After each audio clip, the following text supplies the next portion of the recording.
Oh, Man, this is gonna be a conversation, man. It's gonna be a conversation. absolutely. But we gotta see what we can learn from it as business people, and we gotta also help people because we all know somebody's going through the situation right now. That's the disgusting part. That's what's disgusting. Hmm. So I think it's gonna be a conversation, man. So initially, when you seen it, what was your thoughts? You know, Oh no, uh, no, yeah, I know in the beginning you was like, yeah, I think it's a money grab. I don't know. yeah. So when you first seen the video on Friday, what was your initial reaction, or what you thought? I was thoroughly disgusted, bro. And then after you seen that, you was like, he probably did a majority of stuff they saying. Yeah, pretty much, bro. Yeah, Pretty likewise. much. I would say this. I would say this. I never, honestly, I never doubted that he did um the things that he was really alleged to do. I never doubted it per se. It was more for me. It was more one of those things where, put like this, bro. It's kind of like when you go to, like when let's say you get out of high school, you go to the college parties, you wild out, right? And you are in, some people may be into drugs, some people may be into sex part. I don't know, you know what I mean? Different people may be into different things in college. You got people that literally wild out in college. Right. And when they get older, some of them may be embarrassed of the behavior that they partake, you know, And some in go to the next level with it. huh?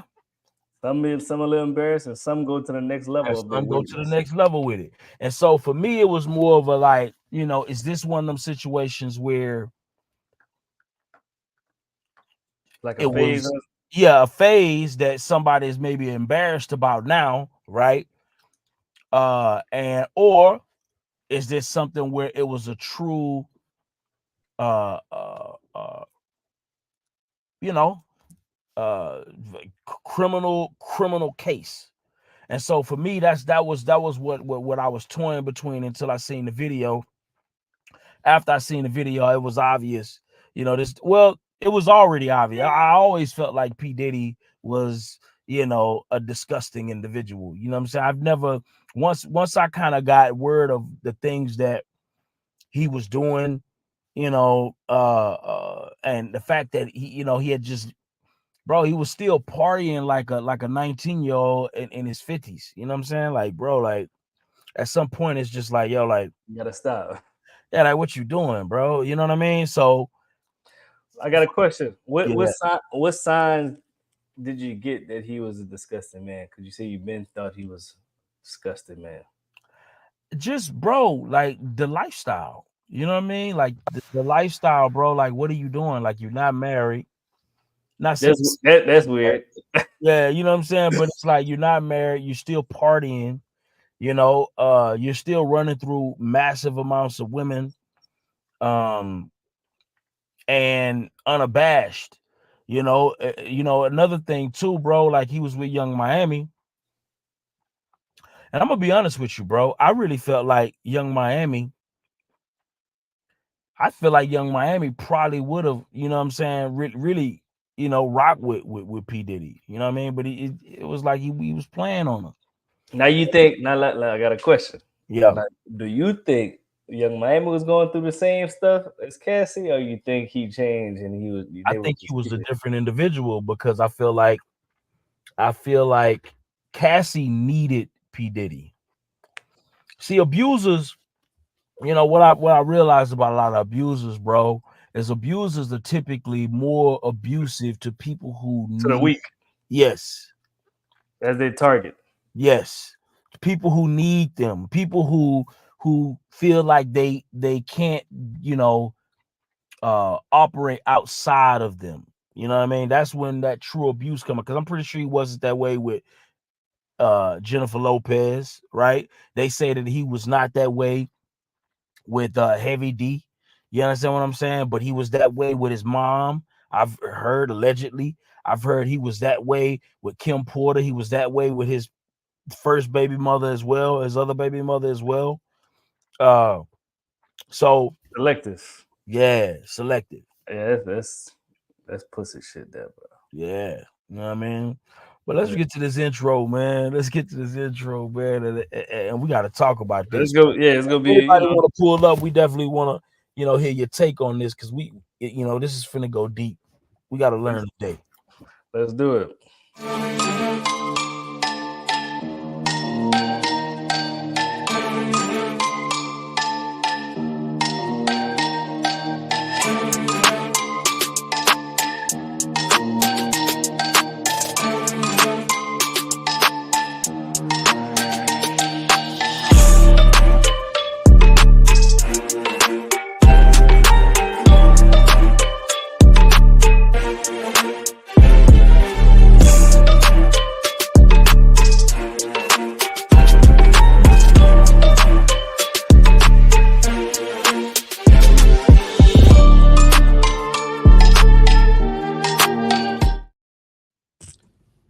Good morning. Welcome to another No Stingy Energy show, man. We talking about surviving P Diddy today, about the altercation that just happened, that just came up on Friday. We're gonna say our thoughts about it.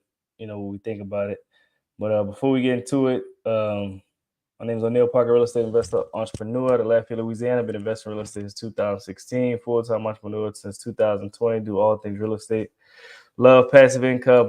Love rentals. I'm a contractor, investor, entrepreneur, and also a mentor. So if you're looking to get some construction work done in the Louisiana area, hit us up. If you're looking to learn how to actually do real estate, multiple different levels, get at me with that. And go ahead, B.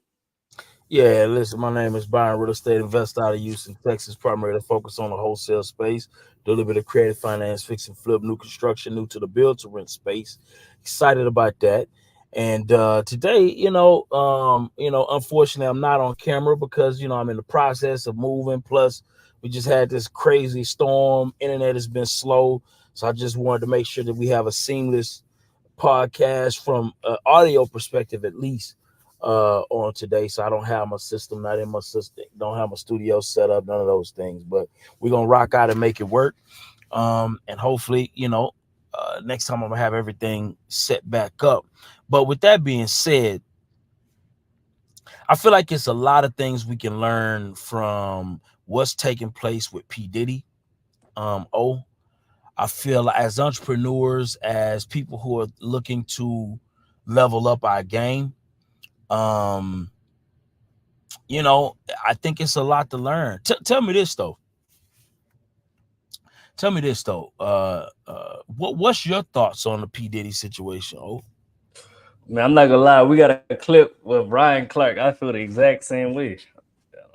Uh, I think Ruby, if you can't pull it up, I feel the same exact way as Ryan Clark, man. Like I said, if any man do that type of shit, bitch, man, him and everybody that's around him. Like fact.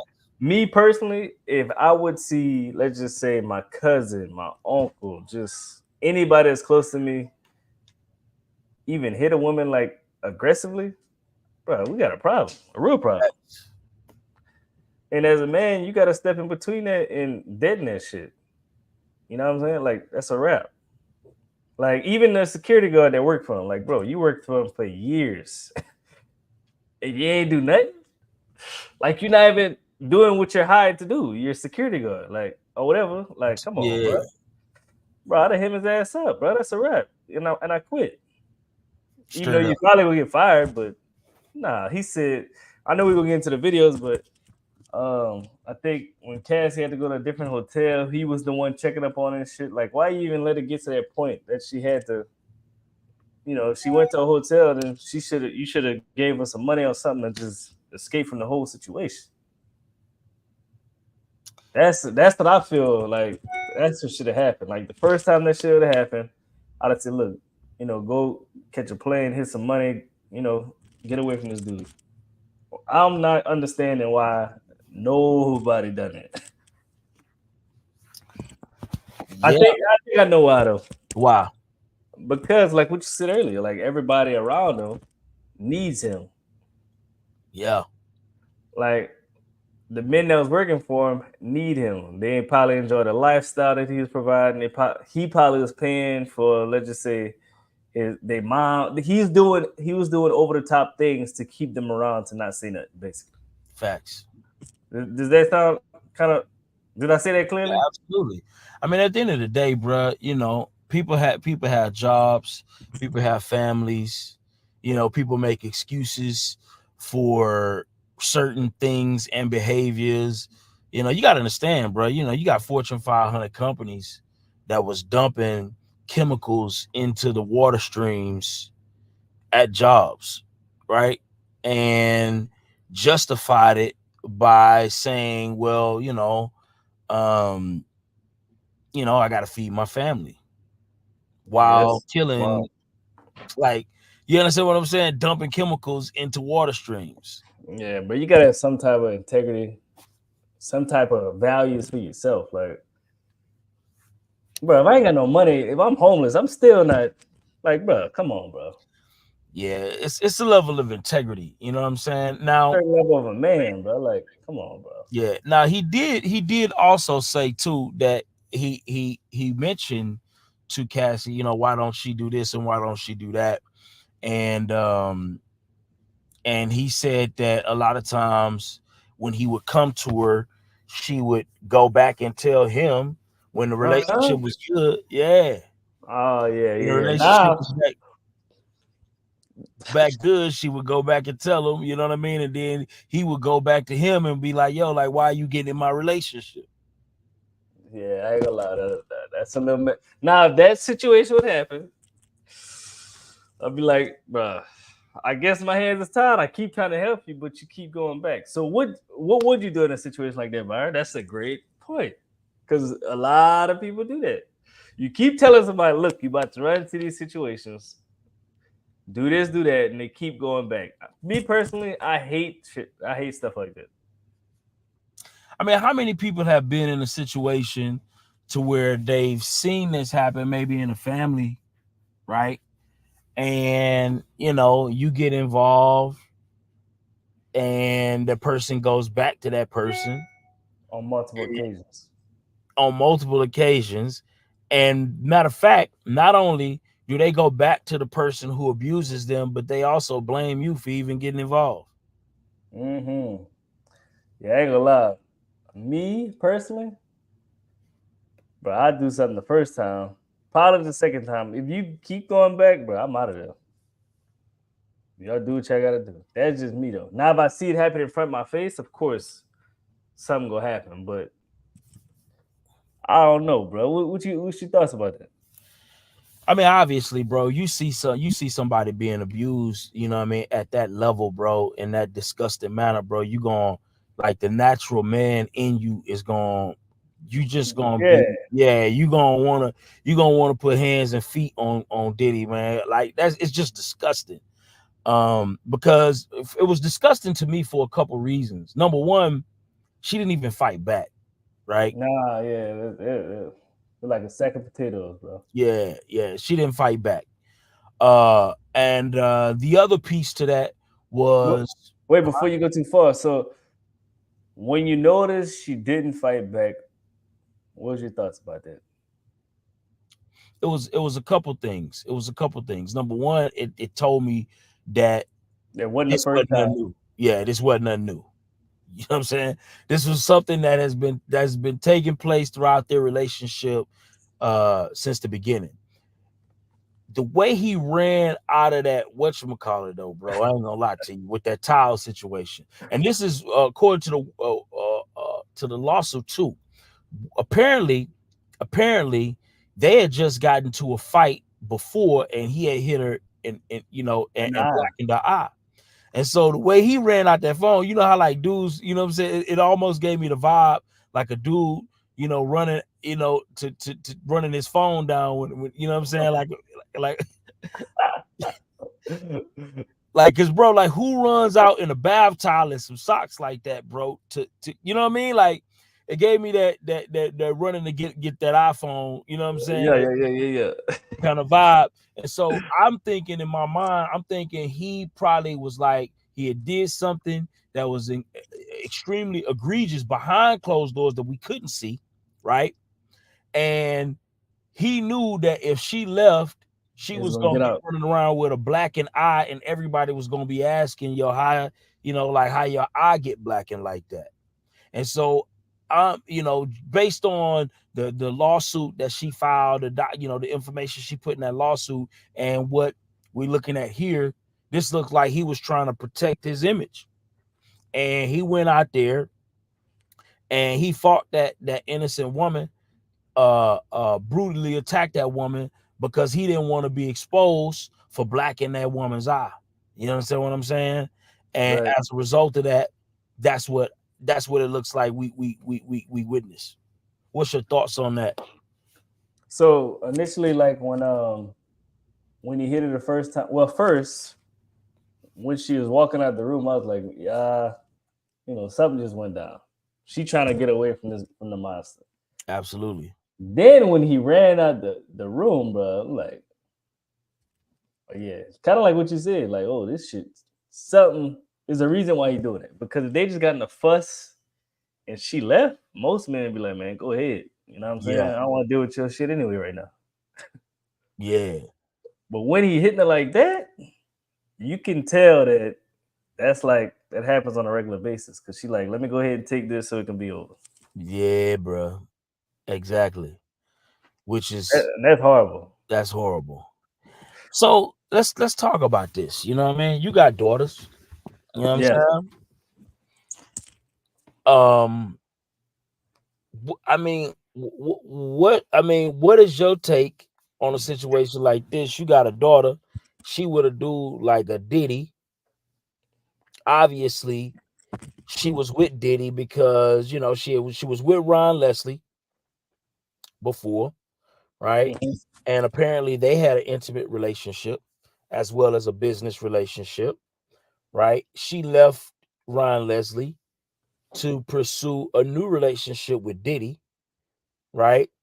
And they had a relationship as well as a business relationship. Obviously, I mean, her intent from, based on pattern was she wanted to get on, like she wanted to kick off her career. Right. Um, and what do you say about her approach? Right. So let's be critical. Let's be critical of some of the things that we feel like Cassie may have made some missteps on in terms of the way that she pursued her music career. Now, I liken this to business as well, right? Because in business, sometimes we will want to skip steps, right? We'll Yeah. want to cut corners to our journey, right? Do you feel Cassie maybe tried to cut some corners in the music business, or was that just kind of like what she was supposed to do? What's your thoughts on that? I say me personally, the route she went, I don't think she had to do that because she was never really popping like that anyway. But in her mind, she probably thought she was that girl. You know what I'm saying? She, And she I, probably thought she had a shot because I mean, every artist believes that they should be that one. right? I think she had maybe what 2 hits, max three. Um, yeah, maybe she was going for that, but Diddy probably didn't want her to be in the spotlight like that. Why not? Cause, cause type of man he is. He don't like other people looking at his women. He don't like his girls smiling. You just look at all the interactions they had in the past. Like if she would be talking to a guy, it could be both of them. If Diddy's talking to a man, and then the man started talking to Cassie, you'd have a weird face. I'd have to bring up the videos, but he was insecure about her being getting attention from anybody, her getting in the spotlight. So he basically like Yeah, you can make a song here and there, but you're not about to be popular like Mariah Carey and all that because it's too much attention and he can't handle it. Yeah, Obviously, we see that. absolutely. But tell me this though, what does that say to that? Because I'm trying to open this up for the woman, the next woman that may be pursuing a career, right, in a particular space. That's not the way to do it, bro. Because you gotta think about it. Most people that's on top, that a chick or just anybody that try to get with that person to get up to the next level, for the most part, it never works. Because the one that's at the top feel like the one that's less, their career is less than, feel like you need me to go where you trying to go, and that's when they get control of them. Like, if you don't do what I tell you to do, I will not make a song for you. So we can go take this back all the way to I know a lot of people here probably watched it. Stevie J and Jocelyn. Jocelyn was just like Cassie because Stevie J was the man at one point because he used to be with P Diddy. Jocelyn was with him to try to make it big in the music. Did it ever happen for her? Hell no. Because Stevie tried to control the situation. You did you Yeah, ever watch? absolutely. My It's the same thing. m- my thing is this, right? Because I've kind of, I've seen not just the music, and I've been a part of the music industry, but I've also seen business, right? And I've also witnessed that dynamic of somebody wanting to help you, but also gatekeeping you at the same time. Yeah, they want to control your situation. That you always need them. And they want to use you, not necessarily It's a trophy. elevate you. Yeah, it's want to use it as a trophy. And so, matter of fact, has anybody been in a situation where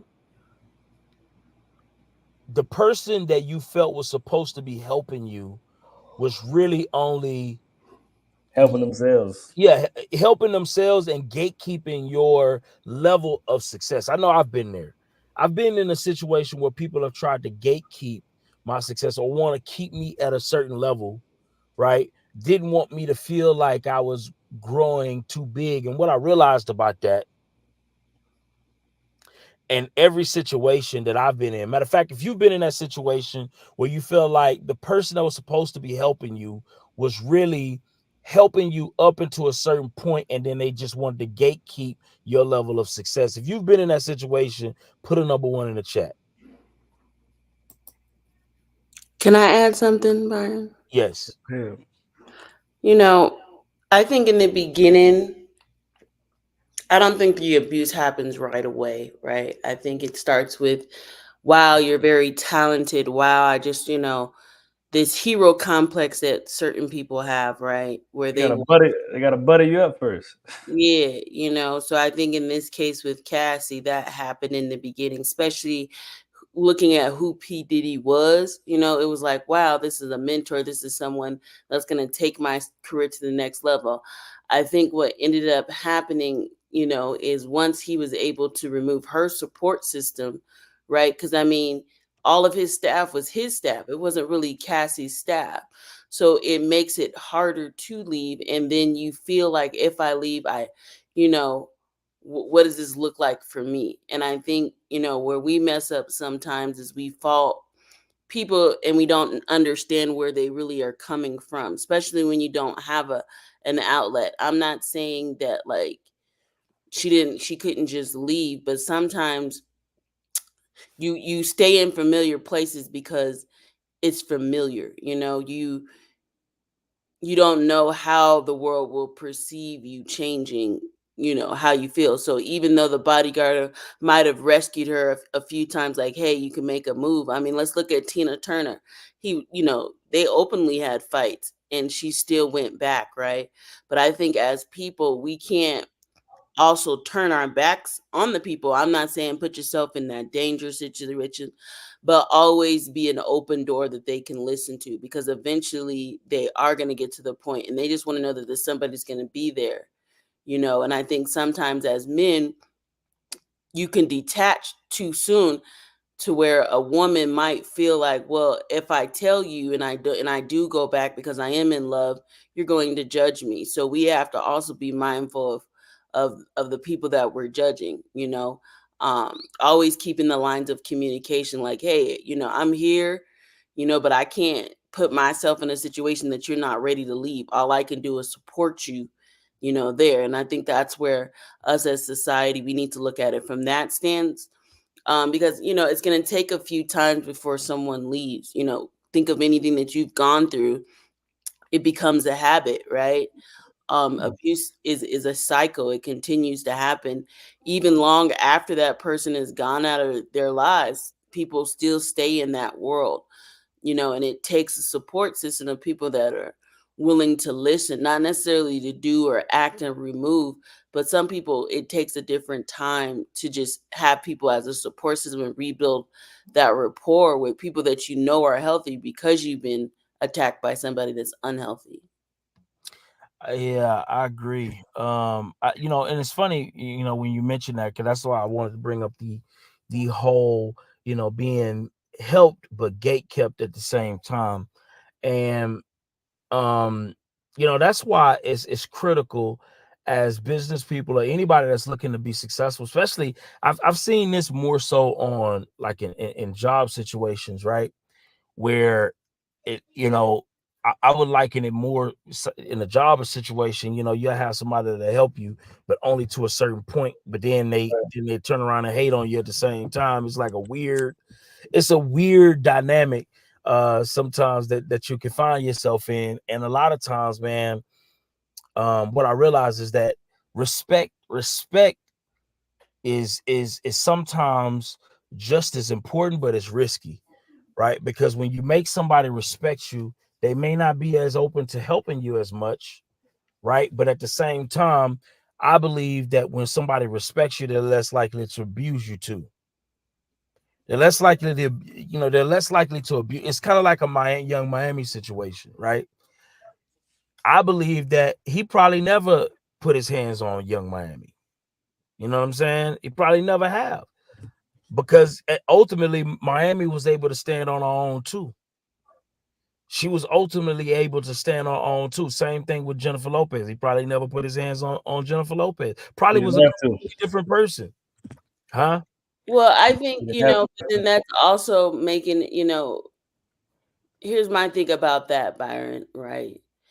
You can come into a situation, right? And depending on different circumstances, people are changing different. I believe that those other women also went through similar abuse, just might not have been physical, um i I think sometimes, as women, we look at the bad boy image, right? And what that looks like. And some women, they were like, oh yeah, if he just hems me up on the wall, they're cool with that, right? Then you have other women like, oh no, you can never do that. So I think we got to look at, both those scenarios. But in my career, I remember early on working underneath a couple of men, and they would gatekeep other people working with me, and I did not like that.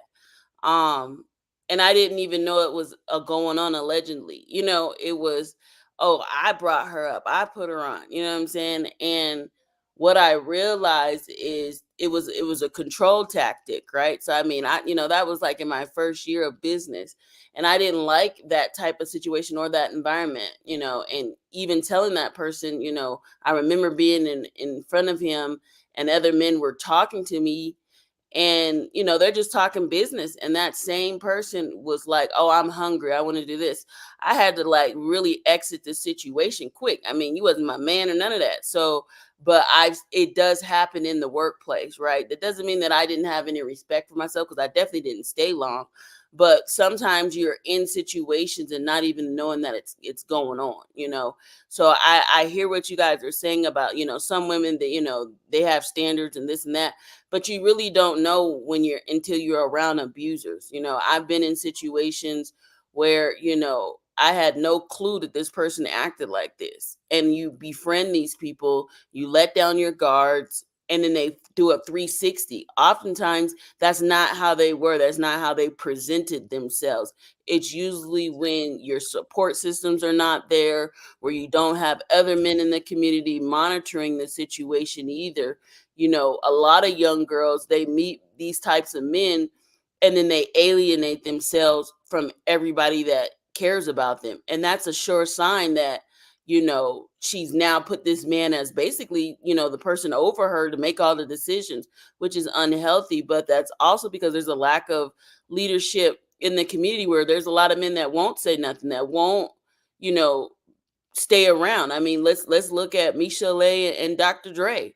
There's a bunch of men, Easy and all them, but she did continue to keep going back to the abuse. But also, were they really a safe place for her too?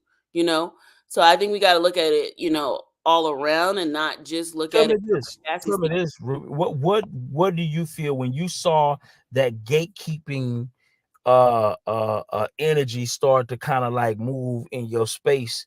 What made you say, you know what, I'm out of here? Like what was the triggers that made you get out of that situation? Because obviously this is, I've seen this. I've seen that type of mentality, not just with men. I've even seen it with women as well. It just presents itself in a different way. But what made you say, you know what, like I'm off this? Well, for me, I've been in a domestic violence situation. It's back when I was like 21 years old. I ended up being stabbed by a boy.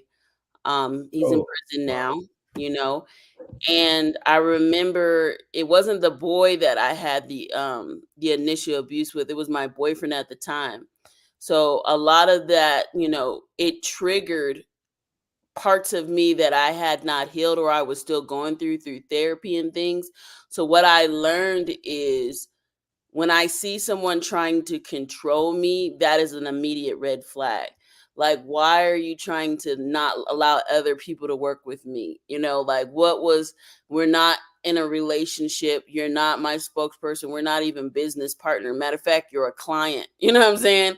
So for me, it literally put me in a position like, oh no. And I mean, I literally left. There was another guy there that walked me to my car, and I told him then, I said, I won't be coming back. And you can tell him that, our business contract is ended, because I just did not like that feeling at all. But, it definitely triggered something within me, to where I just did not feel safe. I felt like he would try to muzzle me because he wanted me to have his full attention. I mean, he invited me down to see his podcast, but he was making tactics as if he was my man. You see what I'm saying? Like, that's what threw me off. Like, other men are trying to talk to me, and you're telling me you're hungry and you want to go eat. It threw me off. So for me, it was an immediate exit. So learning to see what red flags were definitely was something that I had to learn, especially coming from, being in foster care and not having, brothers, that raised some women. That's not always, the life. So once I did start seeing those flags, it was easy to remove. But in the beginning, no, like, being with a man, and you love that man, it's a different thing, because you might not see all the flags. You might not see, oh, he just raised your voice, or oh, he just wants to be in control of the checkbook, right? It takes some time to develop into full-blown abuse. And that's where, as a woman now, looking back, I had to learn to see the red flags, and then also be accountable for myself, right? Like, what was my standards and what are my boundaries and things like that. So that's kind of where I come from that.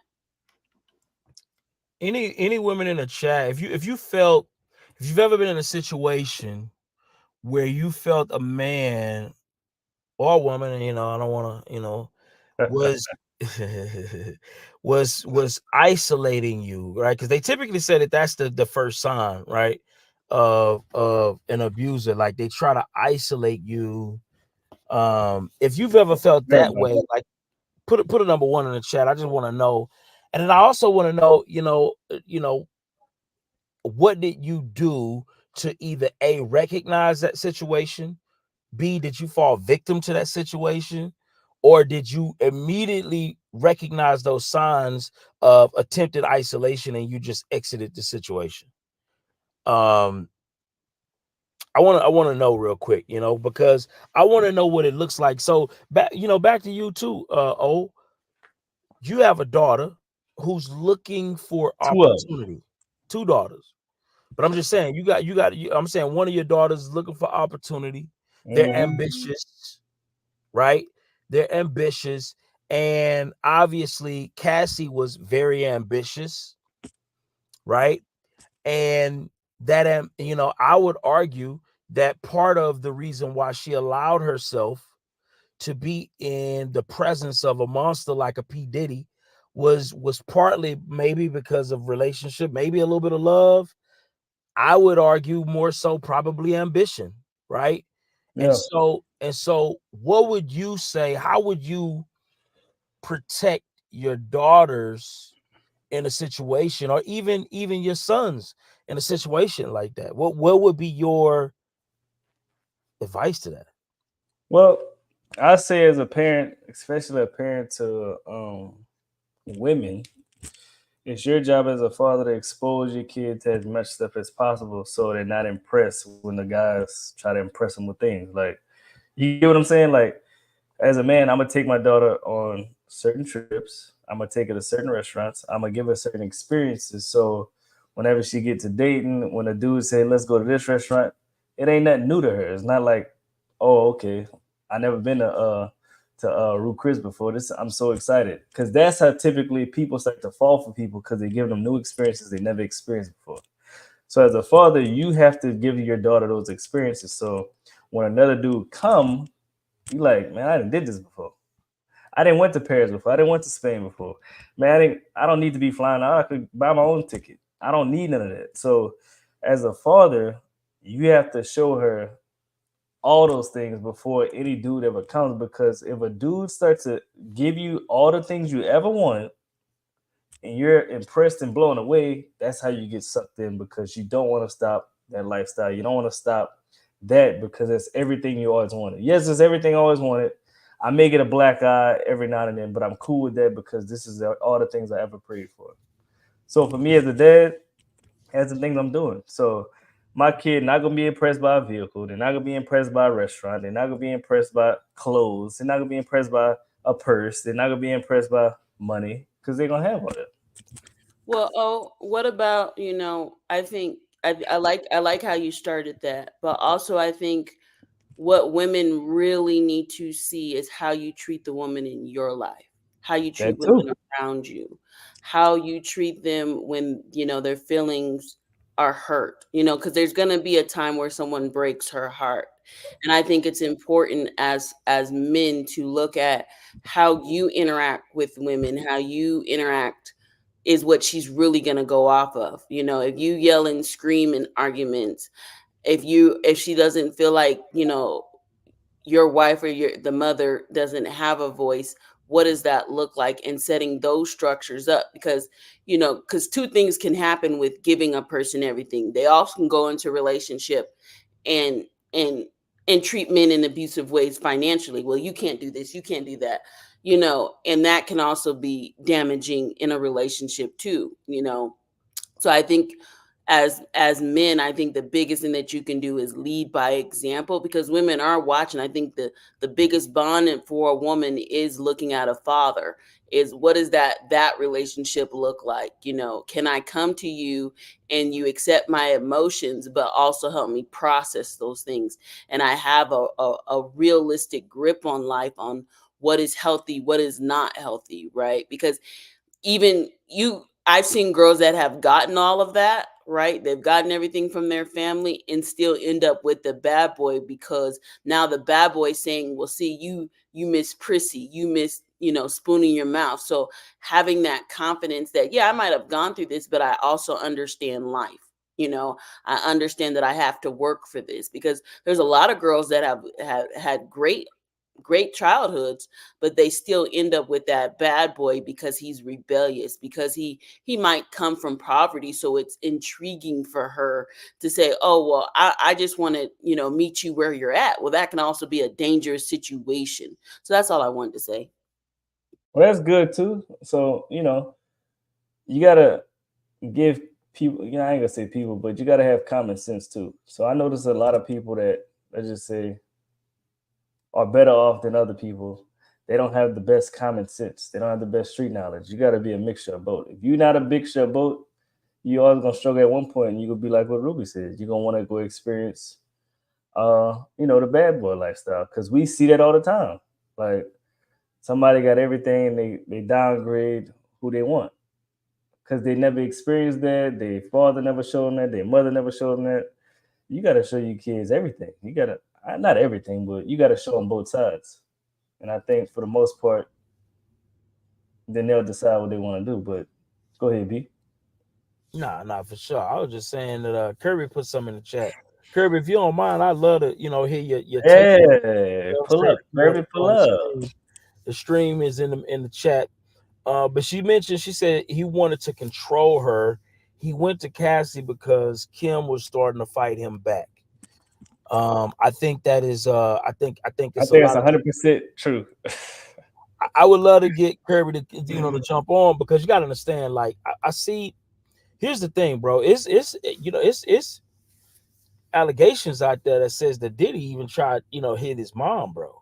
For real? Yeah, bro. He just From got a like, problem with and I'm women, talking bro. about as a kid, like I mean, like in his early, like he was like abusive to his mom too. So I want to see like where did it come from? I wonder if his dad was abusive, his grandparents was abusive. It had to come from somewhere. It had to be a cycle of abuse. I'm either that, or maybe, just maybe the parents just let him do what the hell he wanted to do.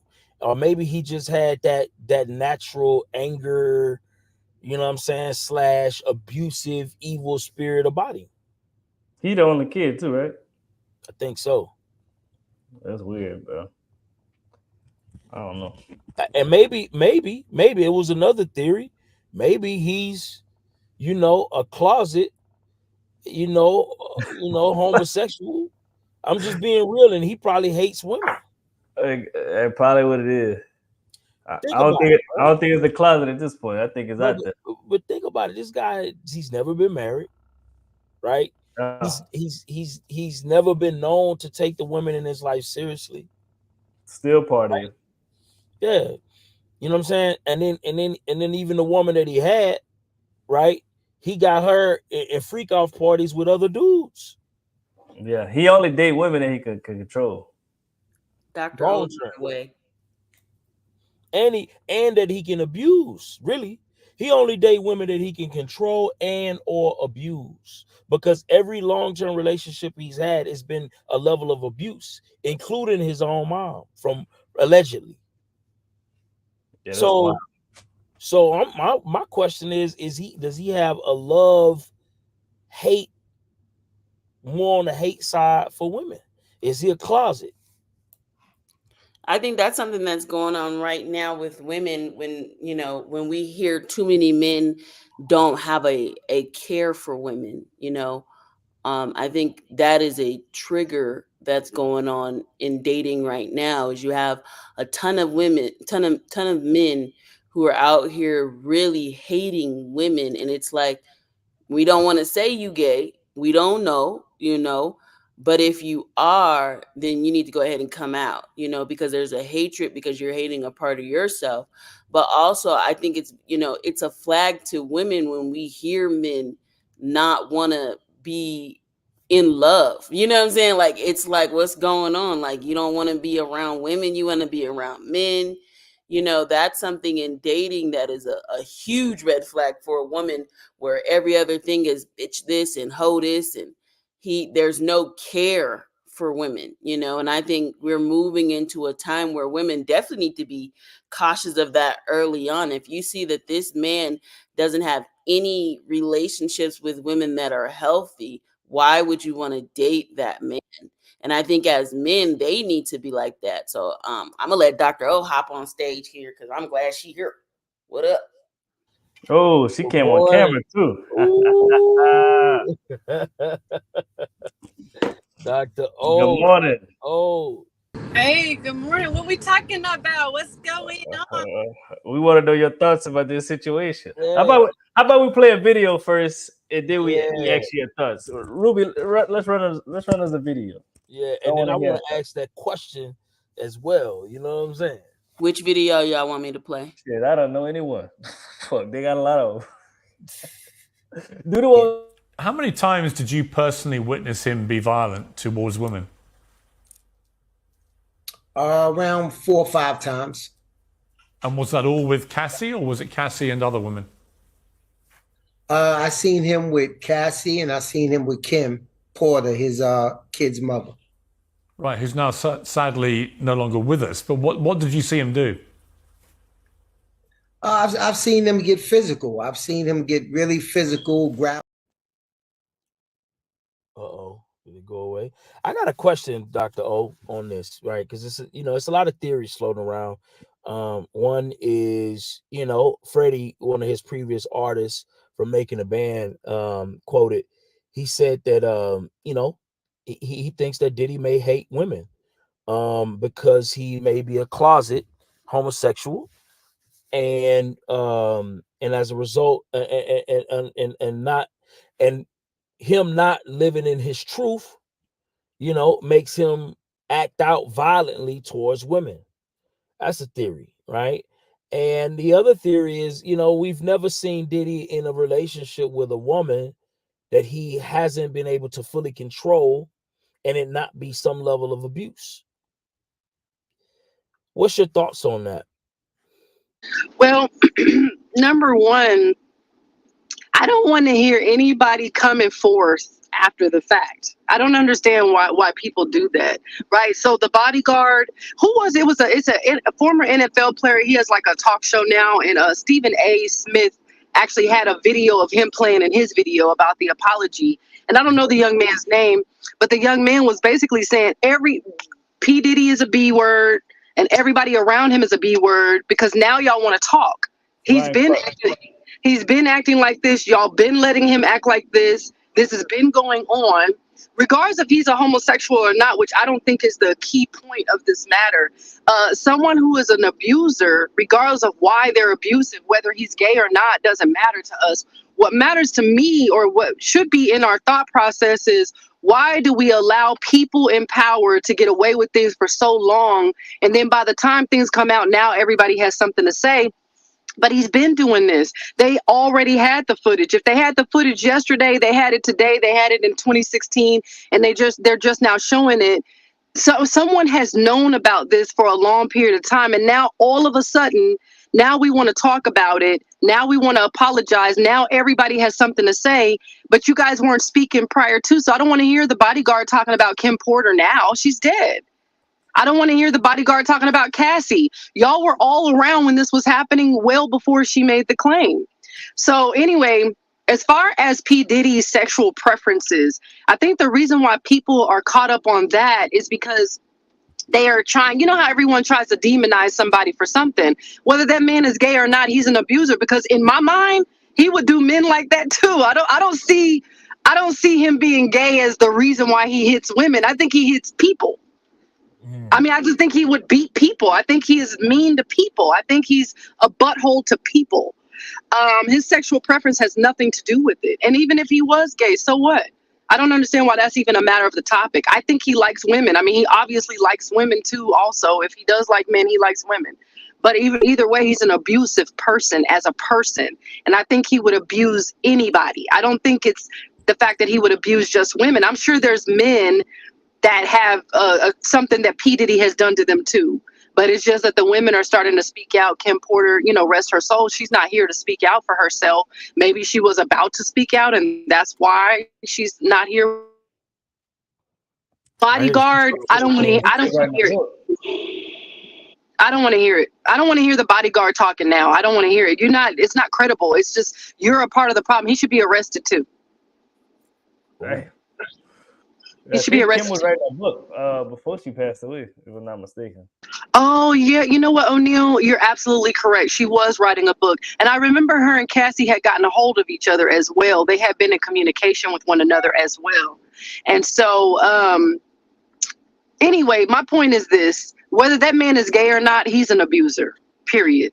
Him being a homosexual or a closet or whatever, and apparently he's not in nobody's closet, because all the people who've been to his parties know what he does. People around him knows what he does. In the closet means not too many people know at all.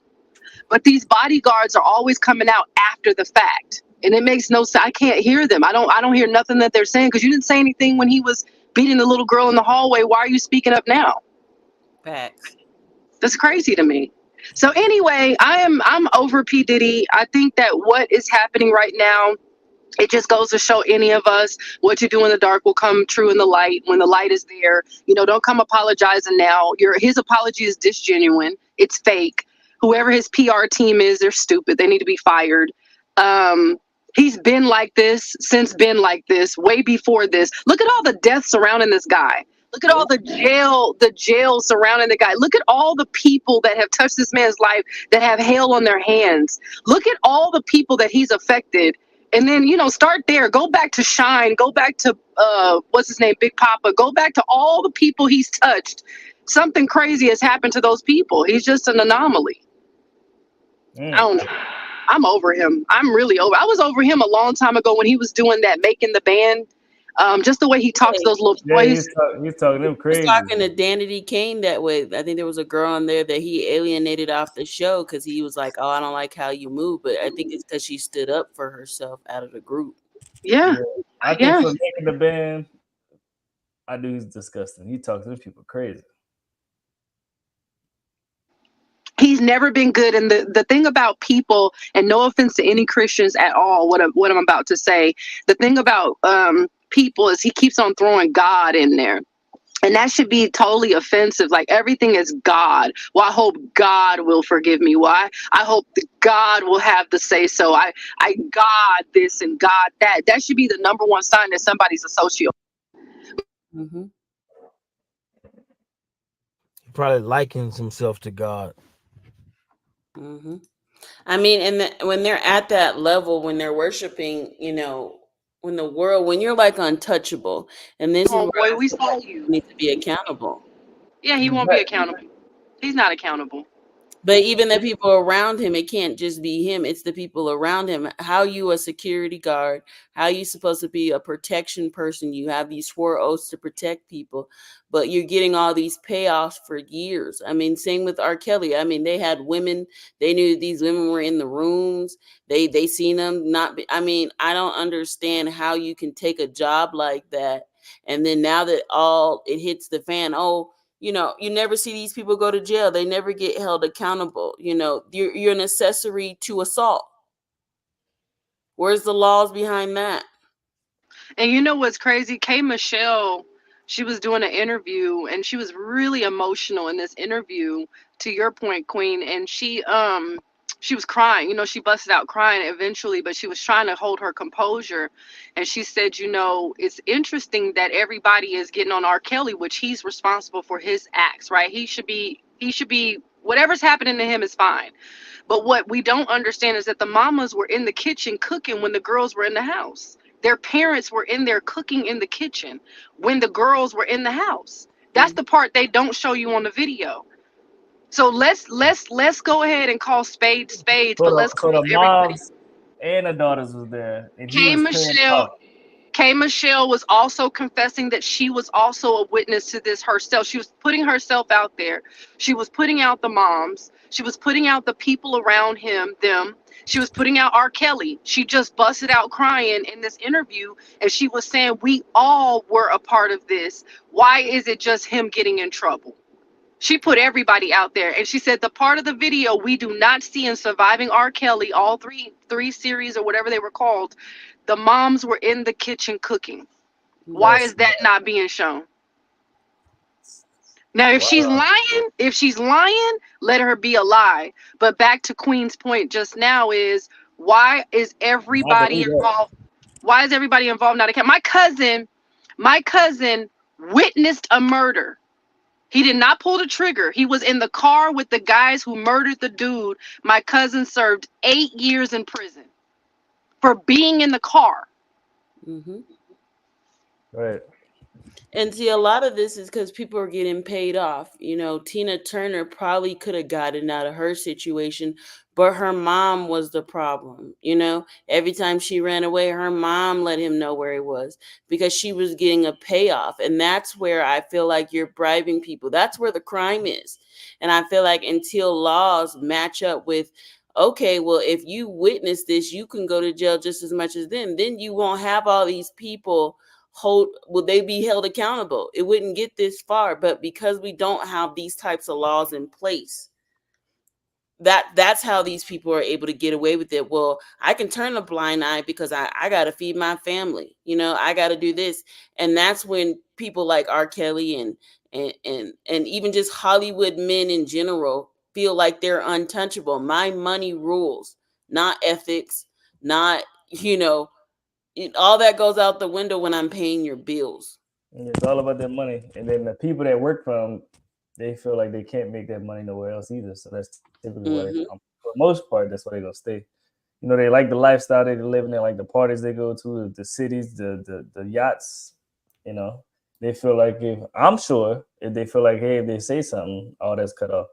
And I want to transition real quick. Dr. O, if this was your dad and you found this out on the news, what would your thoughts be? Man, I would be crushed. I'd be hurt. Like, if I didn't know at all, like, I don't know nothing. You didn't know nothing. Okay, yeah. I'd be crushed. And I would want justice for those who were hurt, right? I would want justice for those who were hurt because I would put myself in the place of the victim. Always. I would always put myself in the place of the victim. I would be crushed because I don't see my father like that. I didn't know my dad was that way. I didn't know this about my father. I would be crushed. I would need all kind of psychological help and everything. And that's the other part about it. He keeps on trying to throw up the kids. Y'all remember that scene in New Jack City? And he holding up the babies before he got shot. What's his name? Stupid Nino Brown. Yeah, Nino Brown. Yeah, Nino Brown holding up the little kids so he don't get shot. That's how I feel. I feel like he's been putting his babies in front of us. He's been putting the Lord in front of us. He tried to get my dad laying his head on the chest of Bishop T.D. Jakes. He's been trying to play that role for so long. And he's trying to clear the air. Hide them demons. Yeah. He's been trying to, but no, because yes, you're right, Byron. He's been trying to hide the demons, but also he's been getting exposed harder than we've been noticed. Not us, because we don't care, but most people haven't noticed. I went to his Twitter page or whatever. I don't want to lie. I went to one of his social media sites yesterday. Excuse me. I went to one of his social media sites. He still has 14 million followers. No, nothing dropped off. Nothing stopped. And I'm confused as to why is he getting an audience? Why is anybody? What do you want to follow? Why is Bishop T.D. Jakes at your party? You beat a girl in the hallway. Bishop was very aware of this. Everybody was aware of this before we were, right? I don't know why everybody's in shock. People want to be around this. People like this. The money, the drugs, the sex, all the stuff. Like, people want to be around this stuff. And now, and so who are we going to, back to accountability, who's going to be accountable and say, hey, I'm wrong for being around P. Diddy? I didn't hear the bodyguard say, hey, my bad, y'all. I suck. I was a witness. I'm sorry. I didn't hear that. It was just, oh, yep, he's been doing this. Oh, Diddy. R. Kelly. Epstein. Ghislaine. That's what I hear, right? Weinstein. I don't hear anybody involved saying, you know what, my bad. I should go to jail. Put me on the witness stool. I'll do this. I'll do that. I have not heard anybody step up and say, I'll be accountable for my actions. I have not heard Bishop T.D. Jakes say, I apologize. You know what he said? Bishop T.D. Jakes said, and I quote, if I did do something wrong, the Lord will forgive me. That's what I heard. Oh, Lord. Wow. That's what I heard. I didn't say it. He said it. If I did do something wrong, the Lord will forgive me. That's what Bishop T.D. Jakes said. He did not say, you know what? I hate that I was at those parties with an S. I hate that he was at my church all the time. P. Diddy was always at the Potter's house, physically in the building all the time. And right? They love that clout.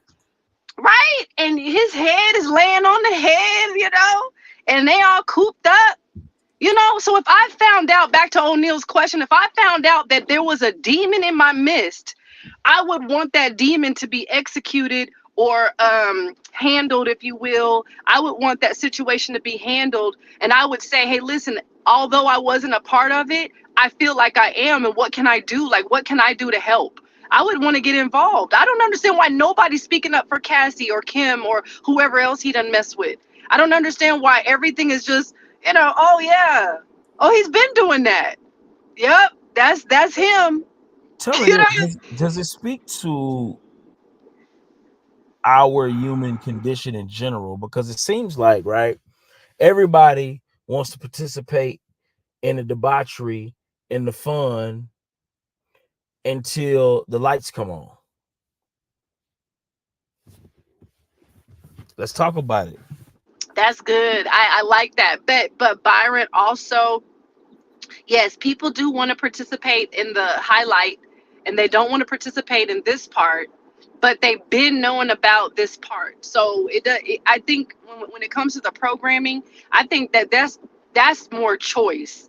Because to me, programming means that I'm not fully aware that I'm operating like this. I think birds of a feather flock together. I think that if Bob is beating his wife and Tom is cool with that, Tom beats his wife too. That's how I think. I Absolutely. think that if Shaniqua is mean and nasty to her husband and she's hanging around Boom Shika, I think Boom Shika does. I think they're the same people. Because I would never be around a female that I know disrespects her children or her husband or anybody else. And I'm with her comfortable around her, laying my head on her shoulder, singing songs to her and all at her parties and stuff. If I wasn't the same person, I have to be. Why do you think TD Jakes was kicking it with P Diddy at these parties so hard and Because letting? they're the same people. Test the spirit by the spirit. You have to be. You and O'Neal are on the same wavelength. Of course, different men, different times, different things, but same hearted, same dreamish, same all, there's some similitude between you and O'Neal, right? There's some passion, some stuff. You guys bond, things of that nature. And so if I see it with you two, why wouldn't I see it with them two? And I can't close a blind eye. I think this under the rug society and closing that blind eye, I don't think that's programming as much as I think it's choice. Uncle Buck has been messing with the kids. Uncle Buck, you know what y'all say? People say, "Oh, that's just the way he is." And I believe we've just Uncle Bucked our society so much so, even with women, even with females, that's just the way she is. She's been like that. And it's like we keep on giving these passes, and then when people get beat up in a hallway and it gets put on CNN, everybody has something to say. So my Damn. thing is this. My thing is this, right? You had something? Yeah, I was gonna say. Now that I think about it, everybody knows somebody, uncle that's touching somebody in their family, and they never say nothing. Or that man who abuses his wife. Yeah, that's crazy that Dr. O said that. The Uncle Buck, everybody knows somebody that touched their daughter, touched their niece, touched their granddaughter, and nobody ever say nothing. So And that's it goes to white, the same black, thing. Chinese, O'Neal, Everybody. that's rich, poor, that's everybody. Everybody. So we're not even labeling one community, one pedigree, one creed. It's everyone Mm, knows someone. Or you know someone who's been violated. that's crazy. That's true. So how it's the same thing with Diddy. So it's just That his comes from life is highlighted. what goes on in this home stays in this home. That's what people have been taught. That is what goes on in this house. Not everybody else needs to know. And if the world Yeah. needs to know, we turn the blind eye because it doesn't affect my family immediately. Yeah, this is And because of that, Queen, I taught my children, tell it. Mhm. Tell it all. Tell it on me. Tell it on the son. Tell it. You know what my daughter does? She tells and tells and tells. All she knows how to do is tell. Tell it. Tell them. Tell them. Now, most of the stuff she tells obviously is good stuff.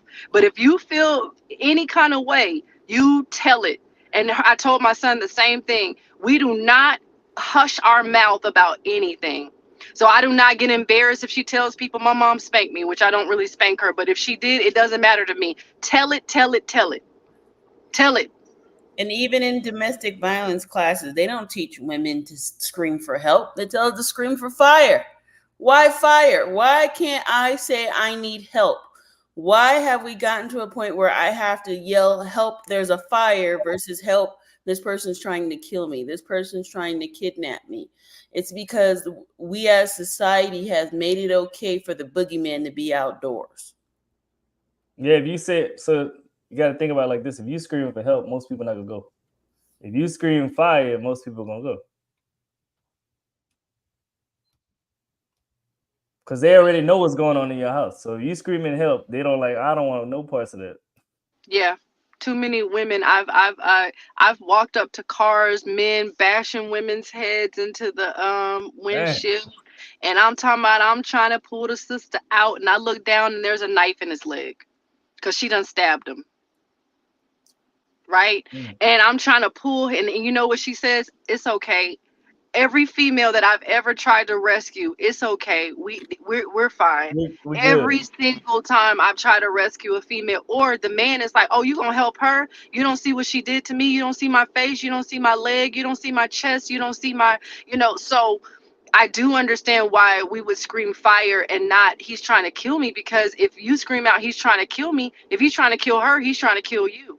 And so I do understand that part, but I think what Queen is saying, moreover, is that why can't we just be honest about our condition and situation?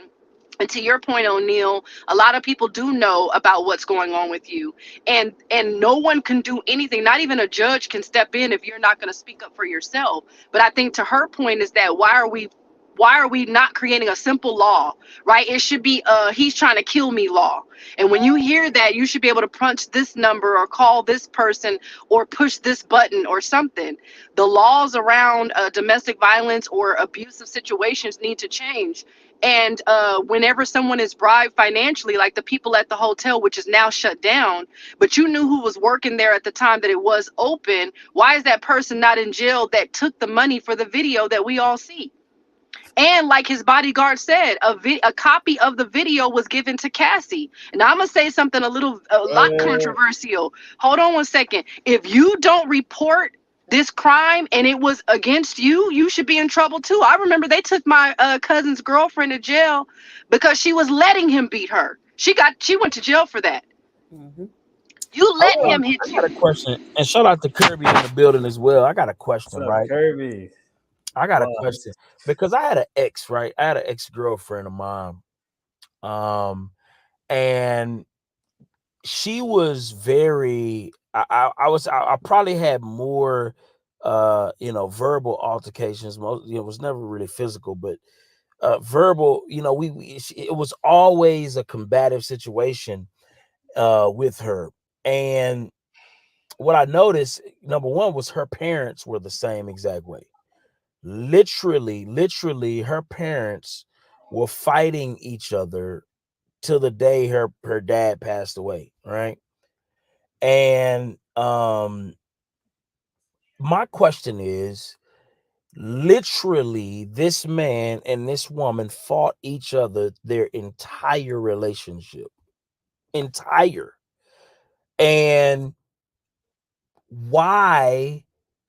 It's almost like, how do you help a person, or is there help for a person or woman or man who stays in a relationship? And I'm talking decades in the same relationship. At what point is it That's okay? the lifestyle at that point. Yeah. At what point is it a lifestyle opposed to helping somebody survive a situation? I want to open it up to Kirby because I know she just got in here, and then pivot that to Dr. O and Ruby if she wants to tackle that one. Okay, can y'all hear me? Absolutely. Yes, ma'am. Good morning. Good morning. Good morning. So Byron, can you say it like one more time so I make sure I get it? So I'm saying, like, when you see somebody in abusive relationships for decades, at what point is it a lifestyle opposed to somebody needing help? Well, I saw it. For my sister was abused, and I was too young then. I think I was like 4 or 5. But from what I remember, he always told her, I'll kill you. She was just scared for her life. Like and she was with him for years, and then they had a son, which is my nephew. And then, he was using the baby, just things against her because at that time she was very kind of like Cassie, very not I would say she wasn't independent. She was just like, oh well, this is this is what I know. But it took really one time he beat her almost till she was like she couldn't move, like kind of how Diddy was beating Cassie. You just at some point you just lay there because you're waiting for it to be over. And my daddy was like, you know what? He went up to the house. He's like, I'm gonna kill you before you kill her. So it took my dad like stepping in because he didn't know what was going on, but my mom did. But she was like, they were just scared he was gonna like, really severely hurt her. And they were trying to figure out, back then, like the 80s, 90s, you couldn't run like you could run today. Probably didn't have the support or the, the resources you do today. But I know that Cassie was probably scared for her life, and he did use a lot of his power, He's a narcissist, what I'm saying? He has like he's just crazy. I know somebody personally when Diddy was he spoke at what was it, Earn Your Leisure last year? Was it last year he was a keynote speaker, and I was so excited. I believe so. Not Earn Your Leisure, but the Invest Fest. He was the keynote at Invest Fest, and I was so excited to see Diddy. And I was telling one of my colleagues, and she was not impressed, right? I'm like, what he do to you? And she was just telling me she actually did A level or A-list security for multiple athletes. And anyway, long story short, she was doing an event where Diddy was at, and she said that he was just a jerk and he was very disrespectful to her as a woman. And she was just saying how he's being depicted now is exactly how she described him. And it's like he thinks he's above everybody, but mostly above women. So everything that he did or there's that we're seeing now, it doesn't surprise me. And Cassie was probably just scared for her life. If y'all watch I don't watch a lot of Tubi, but I am now. There's pretty good. Tubi pretty good. Tubi pretty good because they had TMZ did this thing. I think it was called Not Surviving Diddy or The Downfall of Diddy. The Downfall, yeah. And it was a lot of people on there, especially Aubrey O'Day. I believe everything that those people were saying, but I think, but going back to that security guard, if he saw something and he didn't say something, he's just as bad or just as, guilty as Diddy is, but that's all I got to say. It's just been a lot this week with Diddy and then Cameron. It's like all of this stuff. I commented under Diddy's post, his so-called apology post, like, are you sorry you got, for what you did, or sorry you got caught? He's just sorry he got caught. Just like Charlemagne said on he got the donkey of the day or something. Everything he said was true. As I was like, all he did was go through all the comments because everything he said was just summing up all the comments. But it was just sad that it had to get to this point where, we had to see him as a liar. And then, I don't know, I'm just rambling, but this whole thing has just been a lot, seeing it and then, witnessing at such a young age. And then, people were like, oh, why did she leave earlier? She probably thought she was going to die. You know what I'm saying? She was that her trying to run then is what we saw that time. What about the other time she tried to run? What about when she was behind it? When we didn't see the cameras? So it's like, sometimes I don't know. It's just hard to. I've been a witness of it. I haven't had it happen to me, but you don't know, what's going on in their head if they think the next time they're going to kill them, and who's to say what happened to Kim? Like I'm like second guessing everything about Diddy at this point, so that's all I got to say. It's very disappointing that, it had to come to this and we had to see that on a Sunday, had to come out. Yeah. It's just straight at the church. Very so disgusting. Right after church, on a Pentecost Sunday, we don't want to see this. But yeah, I want to know, like, what do you tell? Because he got 7 kids. You're talking about 4 daughters, 3 sons. What do you tell your kids about this? Like, how do your kids look at you? Like, this is disgusting. Probably what he told us. I'm messed up. Not an excuse. Yeah, he definitely gave them a even better excuse. You know what I mean? He just, because he's not sorry. Like we all know that this is not an apology. Well, anybody who believes that it's an apology, I just think you're missing the point. That wasn't an apology. That was a shame for being caught 100%. But I want to hear Dr. O's take on this. How do we, because obviously, right, in these abusive relationships, right, it's usually more nuanced than it is black and white. So how do we decide, right, whether this is abuse, and we need to rescue a person, or this is just a lifestyle of two people who have decided to remain in abusive environments? Well, the good thing about people that want out, they actually do want out. And when you help them get out, they'll get out. If they go back, they want it. That's a period, right? So if you say all day long, I don't want to do real estate anymore, I'm done with real estate, I'm done with real estate, you keep on saying you're done with real estate, and then the next deal comes and the next deal comes, you keep on doing real estate, you want to keep doing real estate. So women that want out, they get out. And so I think everybody should be I won't say tested, but everyone should have an opportunity to get out if they want to, meaning that if I see an abusive situation or even hear his tones, his looks, Diddy used to do a lot of funny looking, like looking crazy and stuff, right? I pay attention to looks, energies, kind of like what the sister Kirby was saying that the other sister was saying about him, the way he talks to women and things of that nature. These are all signs of abusive people behaviors, right? Donald Trump saying that he grabs women by the pussy, right? These are harsh terms. This wasn't, oh, I grabbed them by their private area. He wasn't kind about it. I grabbed them by their pussy. This is what he said, right? Excuse my French, but this is what he said. That should show you the sign of an abuser.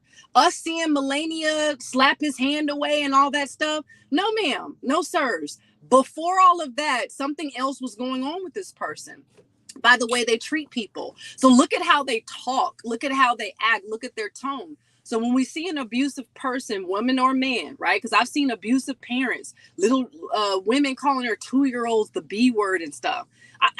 If the woman will call a 2-year-old a B, I think she'll throw a pot at the baby too. That's just that's the way I think. I feel like if you'll cuss your child out, I think you'd hit them. That's how I feel. I feel like if a man will beat a woman, he'll rape a woman. This is just my thought process because I've just seen too many instances where we ignore the signs.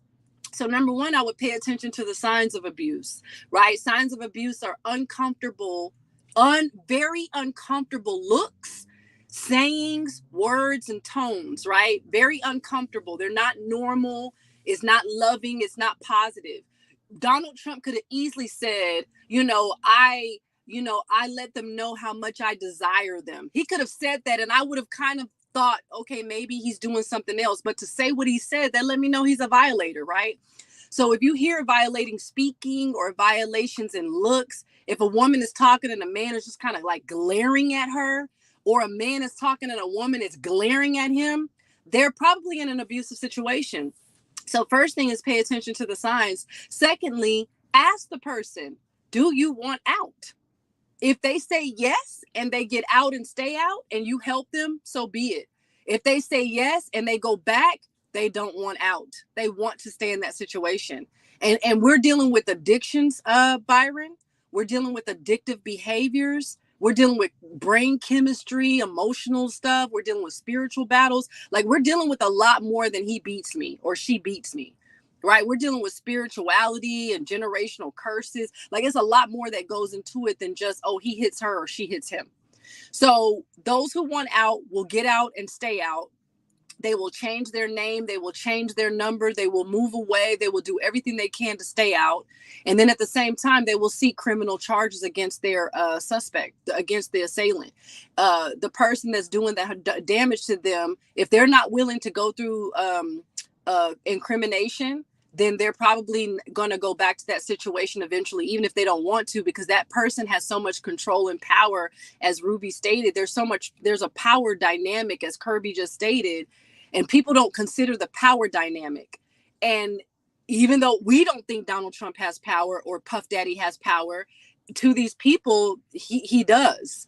And we can see that by the way they put up with him. Even his bodyguards, he had power over his bodyguards, apparently. So anyway, I said that to say we're dealing with more than just hitting and talking crazy to people. there's so many other chemical and psychological things that we're not considering as a whole that happen when there's an abusive situation. My sister and I were abused by our mother. Most of our, like, even as I'm an adult, my mom is still very abusive. But because of relationship, or because I'm forgiving, or because I'm working on some things, I still had dealt with her. People like, how could you deal with her if she was so abusive?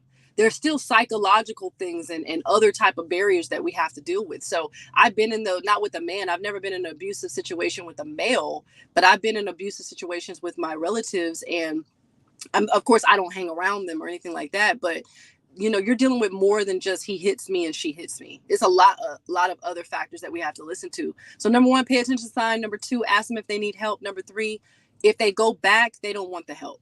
They don't.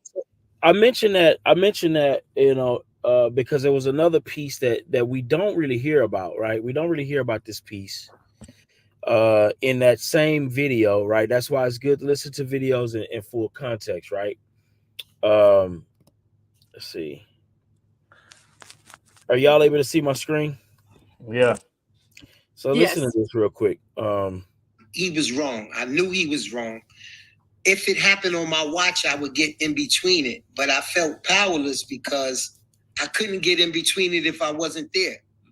I couldn't get in between it if you stayed. And we've had conversations, you know. Me and Cassie had conversations. Me and Kim had conversations. And Kim was basically telling me, she said, Barnes, I got 4 of them. She said, I allow these things to happen as far as him messing around with girls and stuff like that. And she said, when I get tired of it, he's going to know. And Cassie, you got to a point where it's like you talking to your daughter. And I'm giving her advice, but Cassie was so scared that the advice that you would give her, she would go back and tell him. And that would make you not want to talk to her or give her advice or tell her what she should do, because she would go back and tell him, maybe when she got high and they was alone, next thing you know, he would call you over the speaker and tell you to, yo, come to my room, come to my room. Why are you talking to my girl? Why are you talking to my girl? So a lot of people say, why did you stay? And I tell people, you know, me, myself, I was also manipulated. You know, he would also apologize to me like, yo, I don't know what's wrong with me. Yo, that's not going to happen again. You know what I'm saying? I'm going to do better. I wanted to bring that piece up, right? Because, you know, it's difficult, right? And this is the reason why it's a little bit more nuanced and complex than what we wanted. We wanted to be black and white, right? We want to be able to say, oh, we saw the video and why didn't he do this and why didn't he do that? Well, what if he did? What if he did try to intervene and maybe she was not compliant with the intervention? She wouldn't accept it. Maybe what if when he tried, she was like, yo, like, for whatever her reasons, maybe it was fear, maybe it was ambition, maybe it was, you know, what if it was just she was okay to a certain degree with the cycle of abuse, in a sense to where, what if it was a situation where she was good when it was good and it was bad when it was bad? I mean, how do you help somebody in that situation? That's the question, because obviously this has been something that we've been dealing with as a human species throughout history. This is nothing new. P Diddy is not, he's just the topic of the hour now. But what I'm saying is, it will be another P Diddy next week. How do we stop the next P Diddy? Right? How do we stop the family member that's in the P Diddy situation now that we've ignored collectively, even while on this call, because we don't feel like it's anything we can do? How do we help that person is what I'm trying to understand. I think it starts with the laws. Domestic violence laws are too relaxed in this country. A person can go to jail and be out the same day back abusing. And I think as a society, we need to look at a way to do that. And the reason why I said this, in my situation that I brought up earlier, that same guy, that even though I wasn't in a relationship, they classified him, as attempted murder on me as domestic violence, even though we weren't even in a relationship. Well, fast forward 5 years later, he stabbed his baby mama 24 times. If it was classified correctly, he would have never gotten out of jail the first time. But sometimes when they attach the DV, the restraining order, all these things, it's too relaxed. It's not treated at the same level as you would expect, right? And the abuser has access to people far beyond, just a person saying, well, just go to jail. There's no repercussions in that, at a different level. So I think it really does start with a law changing and looking at not just them, but even the people around them needs to be accountable. As a healthcare worker, right? I'm a mandatory reporter. I can go to jail. I can get fined if I see abuse and I don't do that. Why isn't that not the same in domestic situations? You see what I'm saying? So I think it really does start with the law.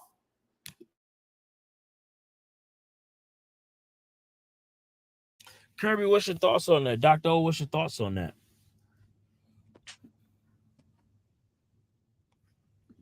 I'm gonna let Dr. O go first. I'm still thinking about it. Oh, perplexed. What's your thoughts, O? Man, you gotta want the help, bro. You gotta want some the help. people, but here's the thing though.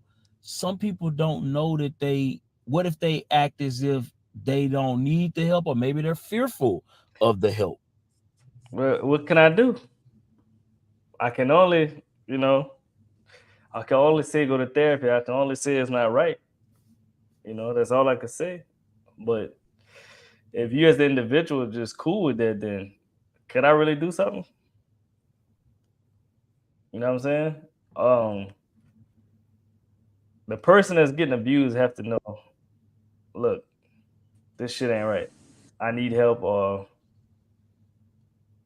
I need to talk to somebody or something. That person that's being abused have to be accepting of that. But for the most part, they're not, because it becomes normal. And they feel like the person that's abusing them, that's how they're showing them love. That's how, you know what I'm saying? So that's a hard thing. I don't think that's ever gonna go away. Honestly, I know it's sad to say, but it is what it is. Dr. O, what's your thoughts on that? How do you help a person that literally, right?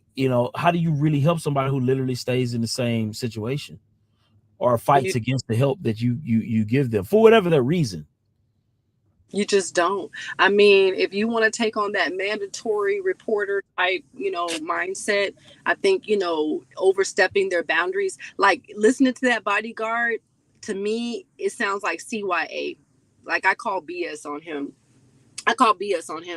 Because we're acting like this is Cassie and Kim Porter when we know that this is multiple people, multiple situations, not just with P Diddy, but like you're saying, with like our society. And to Ruby's point, the laws are very relaxed on human trafficking, on abusive situations, because there's people in power that do these same things who make the laws that are lax because they're also a part of they do this too. And so you can't help someone that doesn't want the help.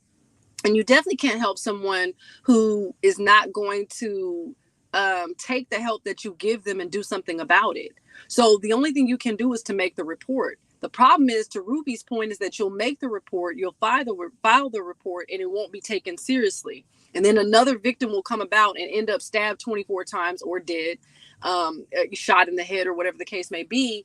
And you did make a report. So you've got two things happening at once. You can't help someone that doesn't want the help. You can't overstep, right? Because if he said, oh, I'm talking to her like she's my daughter, what real father would just talk to their daughter?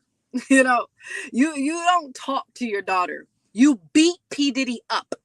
That's what you do. Why didn't the bodyguard ever put his hands on P Diddy? It's a great question. Oof. Oof. As a grown adult male, why as a bodyguard, meaning that you have some skill of some type of fighting or defense or whatever, you have some skill as a bodyguard. Why Should have jumped on his ass. Why didn't you beat him up? Because he said, see, this is my thing. I'm into psychology, right? He used the term like she was my daughter. But I know men that it won't even be a daughter. If a man sees another man violating a female, he will put so you psychologically said publicly, like a father would talk to a daughter. But a father wouldn't beat another man up on behalf of his daughter? So I don't want to hear this bodyguard dude. Like, you're lying. You're CYAing right now. And it's like, oh, she wouldn't take the help. And if we try to help her, she would go and tell. And so what? No, listen, I don't care if you tell on me, telling on you, telling you what to do with this psychopath. Like, I'm a female and I would probably try to physically help her with this man. And I'm a woman. You're a whole bodyguard and you didn't beat him up one time? He could have been in work. And listen, let me tell you something. He could have worked for anybody after that. If they say, oh, yeah, he's that bodyguard, he'll beat you up. I would believe this bodyguard because you won't even let me violate people. So I know you protect me. But so I'm not in what's going on. But so for me, you can't help someone that doesn't want the help. You can't overstep your boundary and go ahead and try to record or do a video or something. You think this bodyguard doesn't have video of what P Diddy's been doing? But anyway, you can overstep your boundary and report the report. You can do that. But still, it goes back to the laws as Ruby is stating, and it goes back to what O'Neal is stating. If a person doesn't want out, guess what? They just don't want out. And that might be their life path. And we are not here to direct people's life paths. We are here to show them, lead by example, let them know they have support, let them know we care for them, but we cannot save them if they don't want to be saved. And I think that's the harsh reality about abusive situations, whether it be on the job, racism, sexism, abuse, the things that we're talking about, whatever the circumstance, the situation is, you can't save someone that doesn't want to be saved, but you can overstep your boundary and report the information and at least have a record of the report. And you're gonna have to let the hard knock life, get to them and let the school of hard knocks teach them better than you can. Period. It hurts and it's sad, but it's just the way that it goes. And there are too many situations, men and females, that will not get out of an abusive situation because they're addicted to it. And until you can fix those addictions, which is very tough, then you're not gonna be able to get these people out of these situations. They want to be there. It's hard to fathom, but they do. They somehow want to be there. So I agree with after hearing Dr. O speak, I agree that the security guard shit, it was some bullshit because it's a lot of things that he said, like what Dr. O said, he talked to like a daughter. He would intervene. He said sometimes. He said he saw it happen 5 times. He said he saw it happen with 2 different women. But as a man, you should have stepped up and whoop his ass, or quit. Why are you still there? 5 times? I could see after the first time, yeah, he got manipulated. After it happened the second time, you should have jumped on his ass or quit. Like, why are you still 5 times? That's a lot. I'm sorry, that's a lot. As a man, that's too much, bro. Would you stay there, Byron? Would you watch that 5 times, bro? Nah, bro. I'm not watching that 5 times. So I'm not watching a man, or I'm not watching anybody physically abuse anything or anybody. Period. Like I wouldn't even sit back and watch somebody physically abuse a dog, bro. Right. Like no abuse. I don't give a damn who it is. Like I'm not sitting here physically like watching somebody physically assault somebody, bro. You understand what I'm saying? That is not a mutual fight. Like a mutual fight that's different, right? But nah, bro, I'm not participating in that. But at the same time, it's like, it's an ugly situation in a sense to where, ultimately, he just would have had to be in a situation where he just needed another job because P Diddy was not going to stop doing what he was doing, right? And he went on to say that, to a certain degree, he felt like staying was his best way of helping her, which I think could have been BS too. ultimately he stayed and he allowed that abuse to take place because he cared more about his paycheck than he cared about integrity ultimately. And so that's just what it is. The way I'm set up, my integrity kind of overrules money to me. You know what I'm saying? And so if I feel a certain way from an integral standpoint, me personally, I ain't participating. Money don't overrule my integrity. But that's because maybe I'm just comfortable making money. I don't know. Like money ain't that serious to me to where it's gonna override my integrity. So I don't know, bro. I can't really speak to it. But yeah, in terms of me, yeah, I would just have to get another job. That just would be I wouldn't be able to do that. We gotta be honest though. Most people don't look at it like that. Most people care about the money. That's it. I don't care what y'all got going on. As long as I'm getting paid every Friday, well, y'all do what y'all gotta do. Yeah, I A think lot of people think that way. Bam put in the chat he would forever be blackballed. I disagree. I disagree. Really, you probably get hired by more people. Yeah. You got integrity. Yeah. I think I don't think you would be blackballed for not allowing somebody to beat up a woman. That's crazy. I just don't believe that our society is that is to that level of depravity, just yet. I don't think we that far gone. I think he would have been actually hired for standing on business and standing on integrity. Because ultimately, yeah, I don't agree with that. I don't agree with that at I all. would say as a security guard, you got to protect the person who you working for, but you also need to check their ass when they're doing something wrong. That's your job as security. Absolutely. Because what happens when that person? If you really care about that person, Absolutely. that's what you should do. And if they got a problem when you say something that they're doing is wrong, or you check them about something, that may not be the job that's for you. Nah, see, this is the thing. This is the thing. Nah, see, and that this is where I think I probably a lot of people disagree with me on this. Like, you know what I'm saying? I don't be believing in people having so much clout and so much power. I just don't believe in that shit. I believe every man can be touched.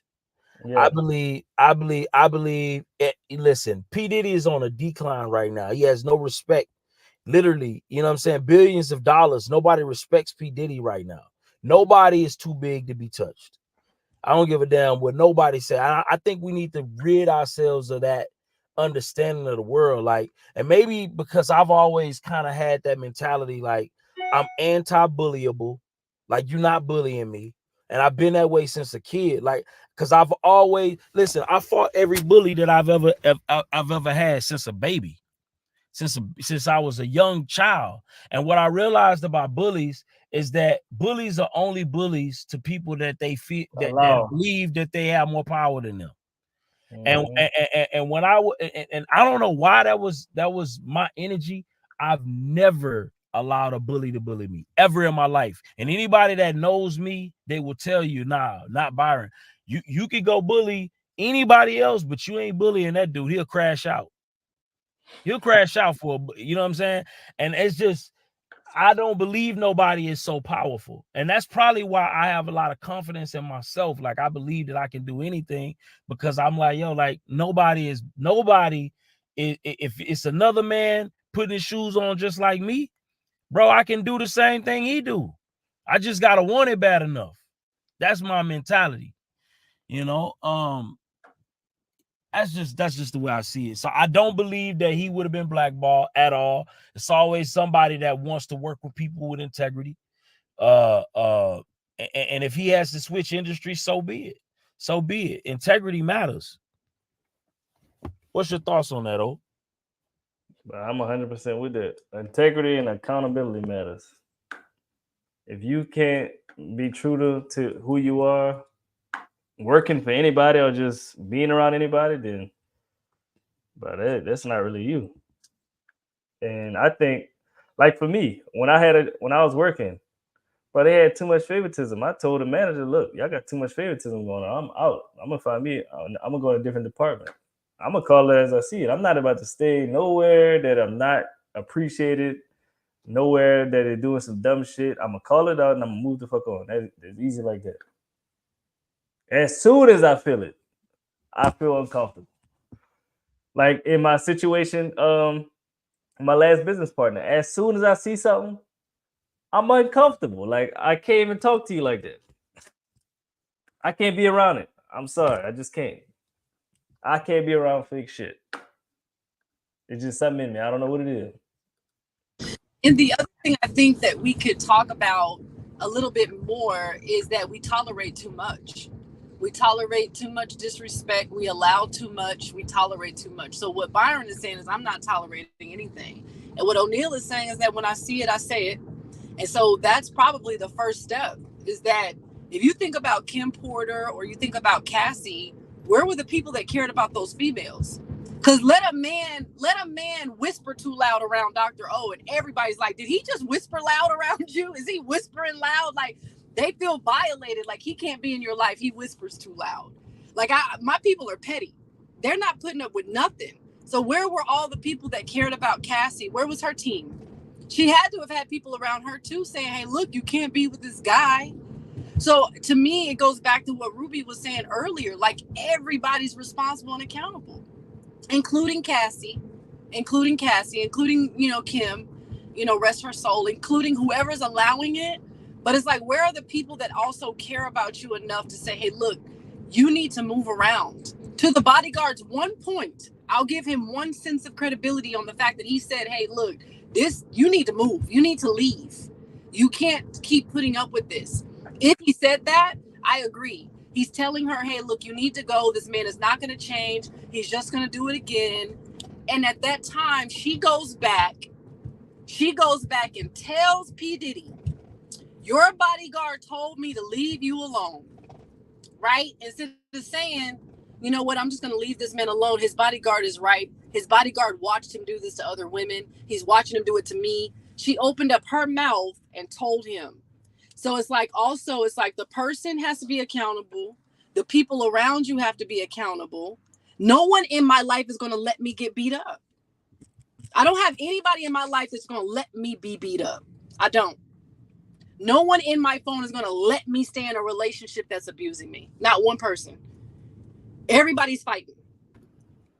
So I'm confused as to how it got this far, this long on the sides of the women, even though Kim is like, look, when I get tired of him cheating on me, then I'll be done with him. Where were the people in her life as well? Like, where's everybody at? It's not just one person. Now, P. Diddy is 100% ultimately responsible for his actions, but it's like, where are all the other people involved in this situation? Everyone's getting a pass. We tolerate too much, and nobody says anything about anything. And I'm still shocked at the hotel, because see, the cover-up was real. That's crazy. And how many things have gone down, even with the whole R. Kelly? I remember there was an episode where a mom was at the hotel. They knew that the child was at the hotel, but the hotel wouldn't let them upstairs for her to go and at least try to talk her daughter out of that. Why isn't there no laws around holding these hotels accountable, these chains that are allowing this abuse to go on at the same time? You know, some of these girls, you know, they get caught up in this road because the adults around them are not adulting. Like, what's going on with that? But let's hit commercial real quick, y'all. We gonna go to let's talk about beating up these mortgages. You know, let's beat them up. If I can get to it. My God, where it at? Let's beat this dead up. Let's see. Listen to me, y'all. But one of his mentees took us through one of their programs, and I paid off my mortgage. But guess what happened? My marriage went to a whole nother level. And you know why? Because my wife is a security freak. And even when I blew up, my wife would be like, oh, you blew up, but how long is you gonna keep making this kind of money? I was like, I don't know, forever. She's like, you sure? Because I'm gonna keep my license as a nurse just in case you don't. So when I paid the house off, my boy was like, you ain't gotta do that, you can do this. But when I paid the house off using that program, it took the stress level all the way down for my wife because we no longer had a mortgage. Does that make sense?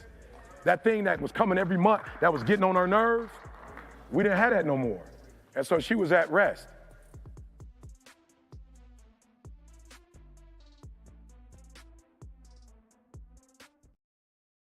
Make sure you go to ice10k.com, man. Get your free savings and earn report, man. You beat up anything, beat up them interest rates, beat up that debt, man. We ain't trying to beat nobody else, man. The Brown Sugar Cafe, yeah, man. The Brown Sugar Cafe put in there. They were probably worried about their checks. I want to highlight something though. Yeah, Like, you don't need to let money rule, rule your situation. But go ahead, B. I want to highlight something. So here's the thing, right? So let's not act like Hitler didn't influence millions of Germans to kill, not millions, but a lot of German soldiers to kill tons of Jewish people because they were just doing their job, right? Historical context, right? So let's look at this.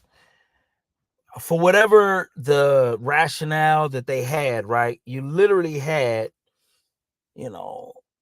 tons of people murdered, essentially, by way of Hitler influencing soldiers to kill people off.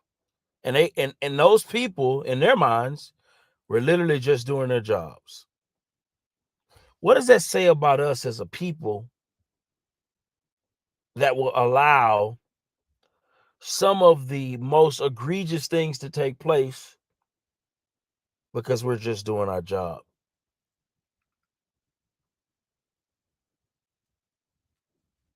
That's bad, bro. I don't think we need to look at situations like I'm just here for the 2-week check.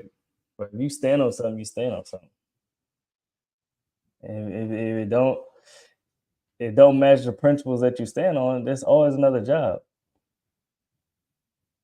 That's how I feel about it. But the thing about it is, most people are not willing to stand on their own principles, right? Because most people look at it like they need that money. Well, at the end of the day, it's kind of like one of those situations like, are we activists, right? Or are we, like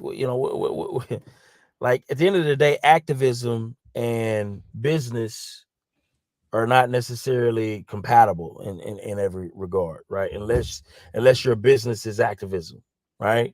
Well, somebody said it in the chat where a lot of people live in fear for whatever reason. So a lot of people do live in fear. If I stand on what I believe, I'm not gonna have my job no more. I can't pay my bills. So we gotta think about the reality of a situation too, Byron. A lot of people do live paycheck to paycheck. So if they talk about, hey, I feel like this, hey, I feel like that, and they get fired, they may lose their car, they may lose their house. So they may lose more than just a job for saying how they feel and standing up how they feel.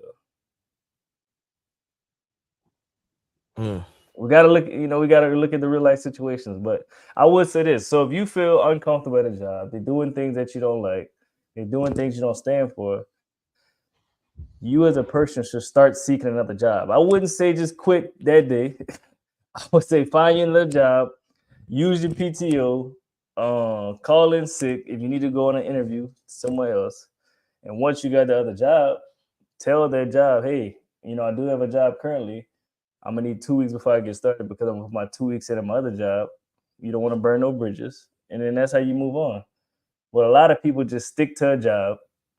They hate going there every day. They don't like the boss. They don't like the people they're working with. They complain every day. You don't need to be that person. Find you another job. Stay there until you find you another job. That's what you should be doing.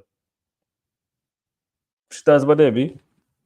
I 100% agree. I think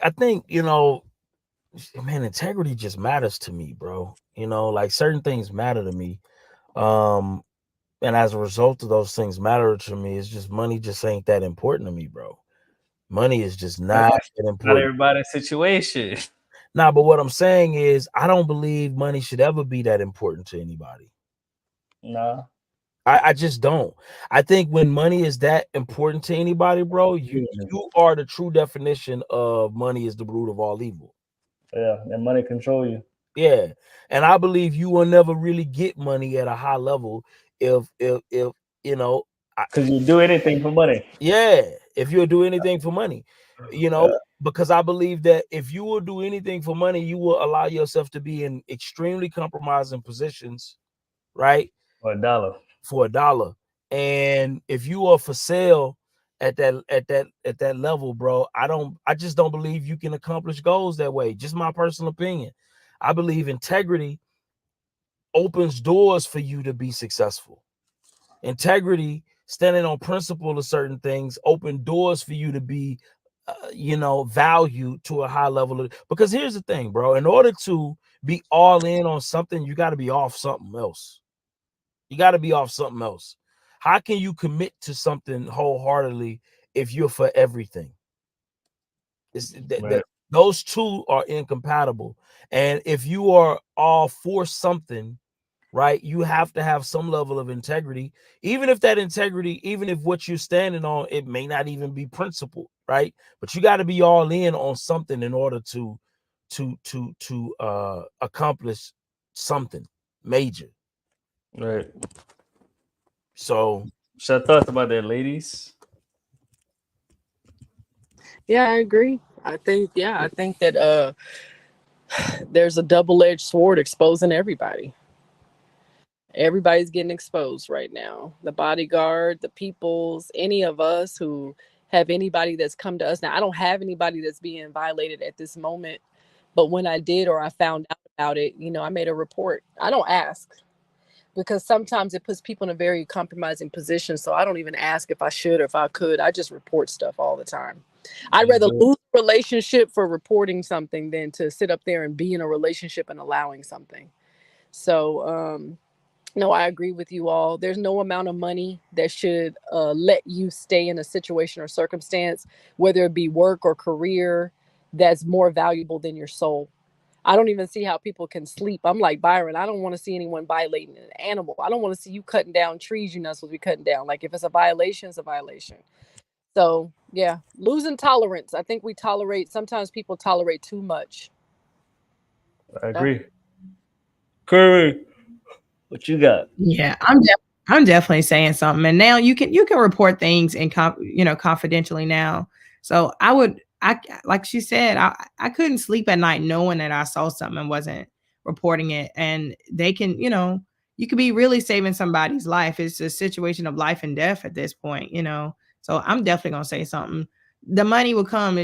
Money is the root of all evil, right? So for the love of money, but there's no amount of money in the world that's going to cost me my peace, and that's going to make me sacrifice my peace, and knowing that I could have said something and potentially saved somebody's life. So I'm gonna say something, and you can do it confidentially, like you can report without people knowing it's you. If you're scared that your bag is going to be messed up that much, I would just still say something and keep it moving. I couldn't sleep at night knowing that I saw something. Kirby, what's your final thoughts of this Diddy situation? You think he going to jail, or you think he going to bounce his way out of it? Talking about overall with all this shit going on, not just the hotel video. You know what happened to O.J. Simpson? How he didn't pay for his crime. He didn't do it back in the day, or whatever he did. It eventually caught up with him. I think that what comes around goes around. Diddy's going to get it back. I don't know how, they can't charge him because it's old, but something's going to happen. He's going to reap what he's sown. I have no doubt about that. Maybe not jail time, but he's going to get it back. He's already going to, his pockets are already hurting. Nobody likes him. So he's going to get it back sooner or later. Just what happened with my sister's ex-husband. He beat on her for years and he died of cancer. He suffered, it's going to come back eventually some type of way. So he'll get it back. Doctor, what you think? What's your final thoughts about it? On what, King? On the whole Diddy situation. You think he'll go to jail? You think he'll bounce out of it? Yeah, I don't know that he's going to get jail time, but I'm with the sisters here. Death is waiting for everybody at some point. And if you want to send yourself to the grave faster, keep doing stupid stuff. So I don't see him getting jail time just based off of this system. As Ruby keeps stating, the laws don't really money speaks louder than laws, you know. But anyway, I don't see him getting jail time. I do see him, you know, us getting a report that A, B, C, and D has happened, or he's dead. He might try to get out of it by, you know, getting, you know, going to some other country or something like that, but eventually it'll catch up to him. I'm not worried about his punishment at all. It's coming. And everybody around him is getting punished too. Everybody that was participating is getting punished as well. Byron, what's your final thoughts, B? Me, shit, I think it's a wrap for Diddy. Business Business wise, I think he's gonna, I don't see how he maintains his wealth. If he even has it, I don't even know how financially well off he really is at this point. I think a lot of what, I don't even think his money is like what people think it is. My other issue with it is I feel like he could save himself. How? Just my opinion, and nobody's gonna agree with me on this, right? But I believe that right now P Diddy is not in a legal trial. P Diddy is in a trial of public opinion, right? And the only way to sway public opinion is to be more public and plead your case, not really plead your case specifically publicly, but appeal to the goodwill of people publicly.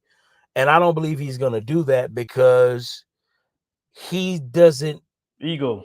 He doesn't really feel sorry for what he's done. I don't believe he really has that level of compassion and empathy in him to do that. And as a result of that, what is going to happen is he's going to hide behind lawyers, and eventually they're going to drum up some type of charges that are federal that he can't escape. And I think that they're going to get him, like whether it be a RICO, whether it be a sex trafficking, whether it be some type of charge that the federal that feds are going to create for him specifically to take him down. And I think he's going to go down as a result of that. You think he'll go down as in jail, or you think he gonna keep bouncing out of situations man, look, I see jail for him, bro. I see jail time for him, bro. I don't see him escaping this, bro. I just don't. I think like what Dr. O said, maybe if he leaves the country, maybe he got a shot. Yeah, maybe. But even still, bro, he's not gonna have I don't see things getting better for him, bro. I just don't. That's just my personal opinion. What's your thoughts on it? But I thought this even before the tape. I ain't see him escaping the situation even before the tape. So I don't know. I think he'll keep, but I don't think he'll go to jail for it. I think he'll just lose his he lost his respect already. I think his net worth gonna drop. It already dropped from $1 billion to 800. So I think that's gonna keep dropping because most of his net worth came from deals that he had. Like he lost the liquor brands already. He lost Revolt already. I don't know what else he had. I'm sure he didn't really have a record label no more.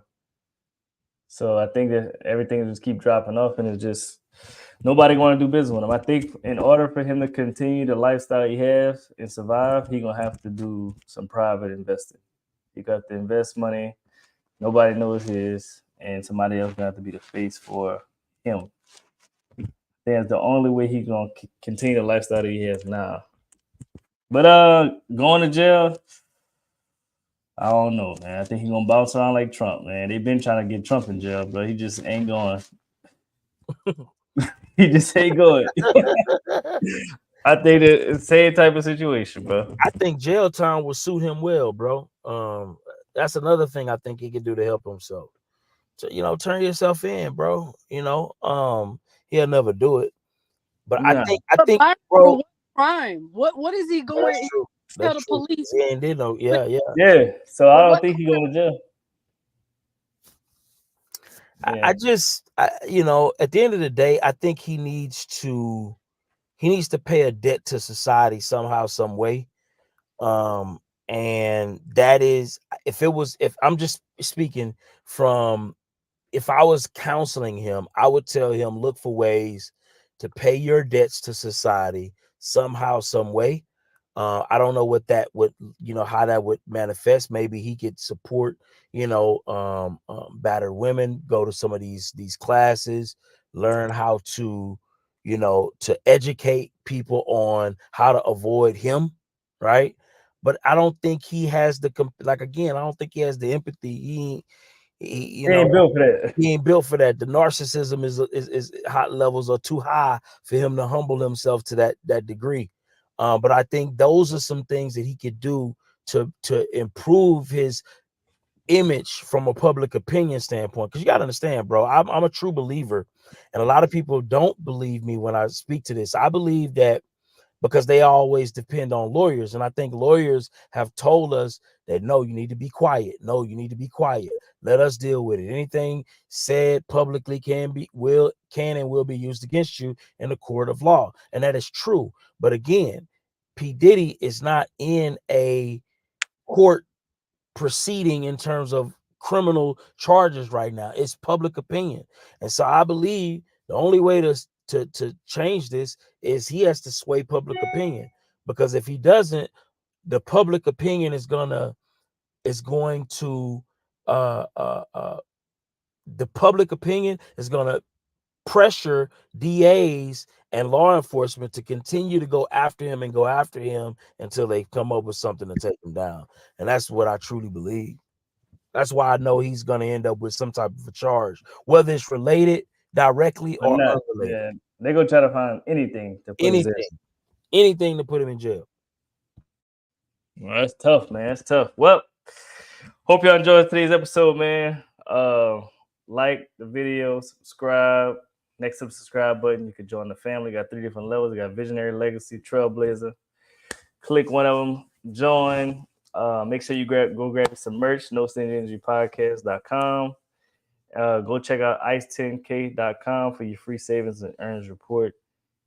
Make sure you go check out Testify, man. The #1 CRM right now for any business. Automatically send out text messages for you, AI response for you. You can send emails. You could build landing pages. You can do funnels, all those different things on Testify CRM. Make sure you go to gotestify.com. With that being said, man, we out. We're going to see y'all on Thursday. Y'all have a good day. Go make some money. Go network. Go meet some new people. And peace, man. What's up, y'all? So most people struggle with sales. A lot of us in real estate, and we struggle with our sales. We struggle with follow-up. We struggle with leads. And we just basically missing out on deals. For me, I just got on Taskify CRM. They send messages out for you. And look, a lot of us have work. When you get off of work, you have hot leads ready for you. Make sure you check out Taskify CRM. I'm telling you, it automatically replies for you. And look, it sends you multiple messages. Like we talking about drip campaigns, so you're not missing up on the lead follow-up. So make sure you check out Taskify CRM. Use coupon code NoStingyEnergy to get 10% off. I'm about to show y'all inside my CRM so I can see how it really works. Make sure y'all check it out. Peace.